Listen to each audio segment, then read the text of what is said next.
I have felt the wrath of Trump Nation, and it is something fierce. Why? Because I dared to question, along with the rest of the media and political establishment, whether Donald Trump went a little too far in his criticism of John McCain, first saying he was not a war hero, then saying he is, but Trump prefers to hang out with people who haven't been shot down or held in captivity. This has turned the political world on its head. But what I've been saying all along, and now all the people who are mad at me have kind of forgotten this, is the media establishment from the beginning has completely underestimated Donald Trump, not gotten Donald Trump, not understood the connection that Donald Trump is forging with a lot of fed-up voters who are angry at Washington, angry at the political establishment, angry at the mainstream media.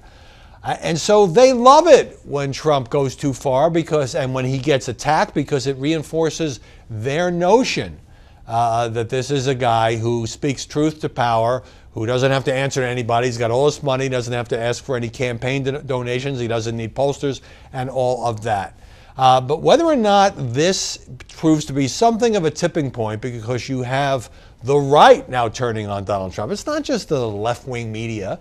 It's other Republican candidates, including Rick Perry, says he should get out of the race. It is the Republican National Committee, which issued a blistering statement. It's the Wall Street Journal editorial page coming down on Donald Trump. It's the Weekly Standard and the New York Post saying Trump is toast and bon voyage. If history is any guide, Trump thrives on this sort of thing because he is a product of New York's tabloid culture. And McCain yesterday took the high road, didn't ask Donald Trump to apologize to him. He doesn't need to. Everybody else in the world is saying that he should. Instead, he says Trump should apologize to the families of POWs and to veterans who he believes were also the target of Trump's, quote, offensive comments. Meanwhile, the Donald goes on the Today Show and is not backing down. The headline writers have to stop saying he's doubling down. He's already quadrupling down. He's not apologizing to McCain. He is saying that McCain hasn't done enough for veterans and all of that. This is the thing that nobody quite gets about Donald Trump. He excels at making the story about him and driving the news cycle. And even with this McCain stuff, you wake up this morning, you look at every show, you look at every webpage, it's all Trump, Trump, Trump. Now, is there a point at which Trump becomes his own worst enemy? Is there a point in which he has alienated such elements of his own Republican Party that it becomes more difficult for him to win the Republican nomination? I was struck on Media Buzz, our liberal panelist Julie Roginski still referred to him not just as a sideshow or as a clown, a lot of people are using those kind of words, but as not a legitimate candidate. That's what the Huffington Post says. Not a legitimate candidate. We'll cover him as entertainment along with the Kardashians.